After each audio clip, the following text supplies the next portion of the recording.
Hello जी, कैसे हो आप सभी। आई होप सभी लोग अच्छे होंगे और अपना बहुत अच्छा वाला ध्यान रख रहे होंगे। तो भाई यूएसए में अभी हुई है मंडे मॉर्निंग का 10 AM हुआ है और मैं आई हुई हूँ अर्जेंट केयर डॉक्टर को दिखाने के लिए। तो मैं 9:30 आई थी और अभी हुआ है 10 AM।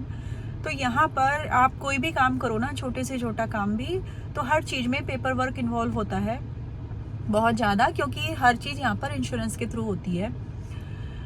तो डॉक्टर को दिखाने से पहले काफ़ी सारी इन्फॉर्मेशन आपको शेयर करनी होती है। तो पेपर वर्क जो भी होता है वो सब मेरा हो गया। उसके बाद फिर यहाँ पर डॉक्टर से पहले मेडिकल असिस्टेंट आपको अटेंड करते हैं और वो आपकी बेसिक इन्फॉर्मेशन और जो भी मेडिकल हिस्ट्री है वो सब पूछते हैं डॉक्टर को अपडेट करने के लिए, ताकि डॉक्टर का टाइम सेव हो जाए।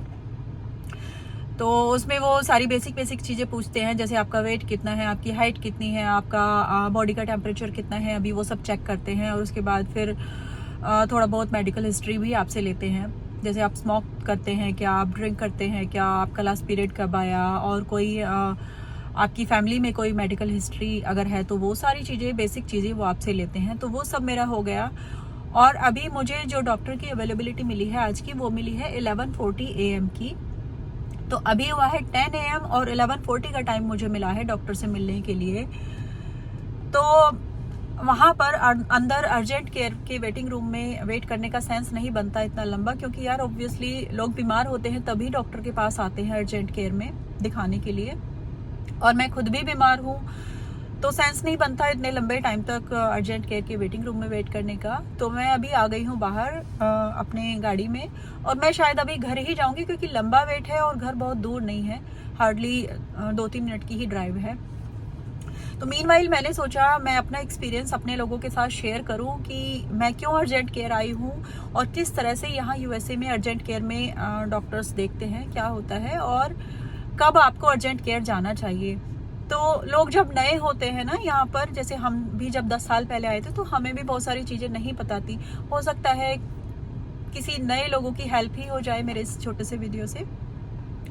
तो भाई मुझे और मेरी बेटी को, हम दोनों को पिछले 2-3 हफ्ते से खांसी थी, अजीब सी खांसी, जो ज़्यादातर नाइट में उठती थी, नाइट में होती थी सोते टाइम, और या तो नहीं होती थी या फिर रह रह के होती थी। कभी कभी दिन में भी हो जाती थी, पर ज्यादातर नाइट में होती थी। तो कुछ इस तरह की खांसी हम दोनों को थी।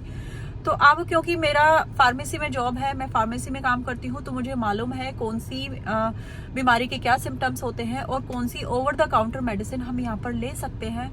तो हम दोनों ओवर द काउंटर मेडिसिन ले रहे थे खांसी के लिए, तो खांसी जा नहीं रही थी। तो अभी 3-4 दिन पहले मैंने अपनी बेटी को भी डॉक्टर को दिखाया है, तो उसको निमोनिया के सिम्टम्स बताए थे, तो उसका ट्रीटमेंट उसका चल रहा है। और मेरी भी, मैं दवाई ले रही थी तो खांसी मेरी जा नहीं रही थी, लेकिन वही है ना, हम इंडियंस जो होते हैं ना, हम अपने घर के वैद्य खुद ही होते हैं पहले, हम अपने आप को खुद ही ट्रीट करने की कोशिश करते हैं पहले, और जब बहुत अति हो जाती है ना तो हम डॉक्टर के पास तब जाते हैं।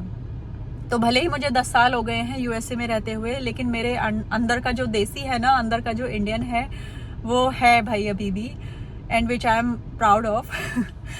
तो बस मैं अपने घर का वैद्य बन रही थी खुद से, कि भाई मैं अपनी खांसी खुद से ही ट्रीट कर लूँ। लेकिन अभी कल रात को क्या हुआ ना, खांसी तो जा ही नहीं रही थी दवाई लेने के बाद भी, और कल रात को मुझे मिडनाइट में जब मैं सो रही थी, तो सोते टाइम मुझे अजीब सा कान में ना, मेरे राइट ईयर में अजीब सा पेन स्टार्ट हुआ, और वो गया नहीं बहुत देर तक। तो मैं सो नहीं पा रही थी, बहुत ज़्यादा रेस्टलेस फील हो रहा था। तो मैंने टाइलेनॉल ले लिया पेन किलिंग के लिए। तो थोड़ी देर में मेरा पेन चला गया, या ये कह लो कि दवाई का असर हो गया, तो मैं सो गई फिर। पर मॉर्निंग में जब मैं उठी ना, मेरा कान का दर्द वापस से स्टार्ट हो गया। तो अब खांसी मुझे पहले से थी, और ये मेरे को कान में दर्द भी स्टार्ट हो गया। तो मुझे समझ में आया कि ये निमोनिया के सिम्टम्स हैं, वॉकिंग निमोनिया इसको बोलते हैं। मेरी बेटी को निमोनिया हुआ है, नॉर्मल निमोनिया, और उसको कान में दर्द नहीं है, लेकिन मुझे खांसी है, थोड़ा बहुत टायर्ड मुझे फील हो रहा है, टेम्परेचर नहीं है, पर अब कान में दर्द भी मुझे हुआ। तो ये वॉकिंग निमोनिया के सिम्टम्स हैं। मुझे पता है, क्योंकि मैं फार्मेसी में काम करती हूँ, ये सब पढ़ाई हम लोग करते हैं और दवाइयों पे ही काम करते हैं। तो फिर मैंने सोचा कि भाई अब चलो डॉक्टर का अपॉइंटमेंट लिया जाए। लेकिन डॉक्टर का अपॉइंटमेंट यहाँ पर सेम डे का मिलना बहुत ही रेयर होता है, जल्दी से मिलता नहीं है डॉक्टर का अपॉइंटमेंट। तो मुझे डॉक्टर का अपॉइंटमेंट मिल रहा था अपने प्राइमरी केयर डॉक्टर का। थर्सडे का, और अभी मंडे वाला दिन है। तो भाई बहुत ज़्यादा मतलब इमरजेंसी केयर में जाने वाला हालत नहीं है, लेकिन मुझे डॉक्टर चाहिए आज के आज ही। तो अगर कल का भी होता तो मैं शायद वेट करती, लेकिन अभी थर्सडे तक वेट नहीं किया जा सकता। मुझे पेन है, मैं अपने काम पर नहीं जा सकती, अपने जॉब पर नहीं जा सकती, इतने पेन में, इतना दर्द है मुझे। तो फिर मैंने अर्जेंट केयर, क्योंकि इमरजेंसी केयर होता है कि जो अगर बिल्कुल नहीं हो रहा है, कोई आपको लेकर जाए, आप खुद से ना जा पाओ, कोई आपको लेकर जाए इमरजेंसी केयर में, तो तब जाते हो। तो यहाँ पर एक अर्जेंट केयर भी होता है, इमरजेंसी केयर जाने से पहले आप अर्जेंट केयर में दिखा सकते हो। तो अर्जेंट केयर में मैंने कॉल किया, तो उन्होंने बोला अपॉइंटमेंट नहीं है, वेट करना पड़ेगा आपको, तो आप वॉक इन कर लो। तो मैं अभी यहाँ पर आई हूँ। तो भाई अर्जेंट केयर में यूएसए में तब जाना चाहिए जब आपको सेम डे डॉक्टर की जरूरत हो, पर आपको अपने प्राइमरी केयर डॉक्टर का, जो आपने अपॉइंट किया हुआ है अपना प्राइमरी केयर डॉक्टर, उसका सेम डे का अपॉइंटमेंट ना मिले, पर आपको सेम डे डॉक्टर की जरूरत हो, तो आप अर्जेंट केयर में वॉक इन कर लो, अपॉइंटमेंट ले लो, या तो फोन करके, और फोन करके अपॉइंटमेंट ना मिले तो अर्जेंट केयर में वॉक इन कर लो। बस सीधे चले जाओ और उनको जाके बता दो कि आपको डॉक्टर चाहिए और ये प्रॉब्लम है। तो सारा आपका इंश्योरेंस का डिटेल्स वो लेते हैं, और सेम डे ही आपको डॉक्टर मिल जाता है। थोड़ा वेट करना पड़ता है सेम डे भी, जैसे अभी मेरा 9:30 में आई थी और मुझे 11:40 का टाइम दिया है डॉक्टर का। तो जब अगर आप खुद से ना जा पाओ, अगर आपको कोई दूसरा पर्सन लेके जाए जैसे, तो उस सिचुएशन में आपको जाना चाहिए इमरजेंसी केयर। और जब आप बियरेबल है पेन, पर आप खुद से जा सकते हो, जैसे मैं खुद ही ड्राइव करके आई हूँ, तो आप आप खुद से जा सकते हो, लेकिन सेम डे ही डॉक्टर आपको चाहिए। आप 2-3 दिन का वेट नहीं कर सकते, तो आप अर्जेंट केयर में चले जाओ।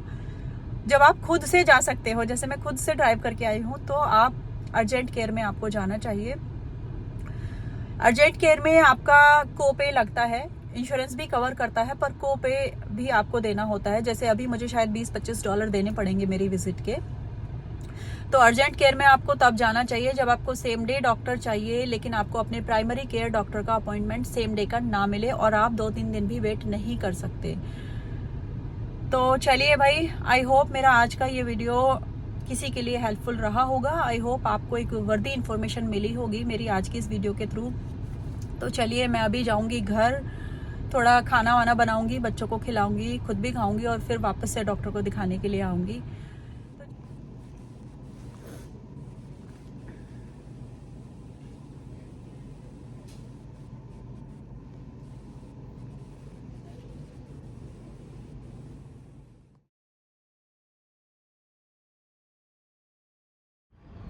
तो भाई डॉक्टर को दिखा लिया मैंने, विज़िट हो गई मेरी अर्जेंट केयर में। तो आज की गुड न्यूज़ ये है कि मेरी जो आज की ये डॉक्टर विज़िट हुई है अर्जेंट केयर में, उसमें मेरा कोई कोपे नहीं था। मैंने अपनी पॉकेट से कोई पैसा नहीं दिया, वो सारा इंश्योरेंस ने कवर कर दिया, क्योंकि मेरी जो इस साल की इंश्योरेंस की डिडक्टिबल थी ना, वो पूरी हो गई। क्योंकि अभी पिछले 3-4 महीने से ना मैं डॉक्टर्स के काफ़ी चक्कर लगा रही हूँ, क्योंकि कुछ हेल्थ इश्यूज़ मुझे हो रखे हैं, तो उसके लिए मैंने दिखाया है 2-3 बार डॉक्टर को। तो मेरी जो इंश्योरेंस की कवरेज है, वो उसकी लिमिट जो होती है ना डिडक्टिबल की साल की, वो पूरी हो चुकी है। तो अब मैं जितना भी डॉक्टर को दिखाऊंगी वो शायद फ्री होगा, मेरा, सिर्फ मेरा, दूसरे फैमिली मेम्बर्स का नहीं। तो गुड न्यूज़ ये है कि पैसे नहीं देने पड़े आज की डॉक्टर विजिट के, और बैड न्यूज़ ये है कि जैसा मैं अज्यूम कर रही थी, तो मुझे वॉकिंग निमोनिया ही बताया है डॉक्टर ने, और उसकी वजह से मुझे ईयर इन्फेक्शन हुआ है, इसीलिए मेरे कान में दर्द था, और मेरे कान की गंदी हालत है, एक कान की, जो सीधा कान है। तो उसके लिए डॉक्टर ने एंटीबायोटिक प्रेस्क्राइब की हैं, जो कि जाएंगी फार्मेसी में, सेम फार्मेसी जिसमें मैं काम करती हूँ, वही हमारी फार्मेसी लगती है नियर बाई, तो उसी में जाएंगी, वहाँ से मुझे लेनी है। और कुछ ओवर द काउंटर मेडिसिन भी हैं उसमें, तो डॉक्टर ने मुझे वही बोला है कि ओवर द काउंटर भी ले सकते हो, या फिर एज प्रेस्क्रिप्शन भी आप ले सकते हो। तो हो सकता है इंश्योरेंस कवर कर दे मेरी मेडिसिन भी 100%।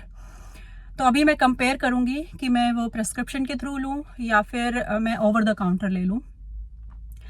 तो बस अभी डॉक्टर को दिखा लिया, और पेन तो है, लेकिन यार जब आप विदेश में रहते हो ना 10 साल अकेले, और कोई इमोशनल सपोर्ट नहीं होता आपको ना उस कंट्री में जहाँ पर आप रह रहे हो। ऑब्वियसली यार हस्बैंड का तो होता ही है, हस्बैंड वाइफ का इमोशनल सपोर्ट होता है, लेकिन कभी कभी अपने लोगों का अपने दूसरे लोगों का इमोशनल सपोर्ट भी चाहिए होता है। पर जब आपको वो ना मिले, ना विदेश में ना ही अपने होम कंट्री से, तो फिर इंसान बहुत स्ट्रांग बन जाता है और फिर वो दर्द में भी मुस्कुराता है, जैसे मैं अभी आपको दिख रही हूँ। तो अभी शायद मेडिसिन लेकर मैं अपने शिफ्ट पर भी जा पाऊंगी, क्योंकि अभी बच्चों की समर वेकेशन चल रही हैं। तो मैं मंडे और थर्सडे मैं 3 to 9 करती हूँ, 3 to 9 शिफ्ट लेती हूँ 6 आवर्स वाला, और बाकी दिन मैं अपना रेगुलर शिफ्ट करती हूँ, क्योंकि पतिदेव घर से काम कर लेते हैं। He is a techie, so he has privilege to work from home. तो अभी देखती हूँ, फार्मेसी जाऊँगी, मेडिसिन कलेक्ट करूँगी अपना प्रिस्क्रिप्शन, और दवाई खाकर थोड़ा रेस्ट करूँगी। फिर अगर हिम्मत लगेगी तो मैं जाऊँगी, अदरवाइज़ मैंने इन्फॉर्म कर दिया है कि भाई मेरे को गंदी हालत है आज मेरी, तो मैं शायद सिक लीव लूँगी। तो चलिए आज की वीडियो में बस इतना ही। आई होप मेरे आज की वीडियो से कुछ अच्छी इन्फॉर्मेशन आप लोगों को मिली होगी। अगर अच्छा लगा है तो लाइक करना, शेयर करना, सब्सक्राइब करना चैनल को, और अच्छे अच्छे कमेंट्स भी आप कर सकते हो, अपना फीडबैक भी आप दे सकते हो। तो चलिए, thank you so much for watching, stay tuned for more.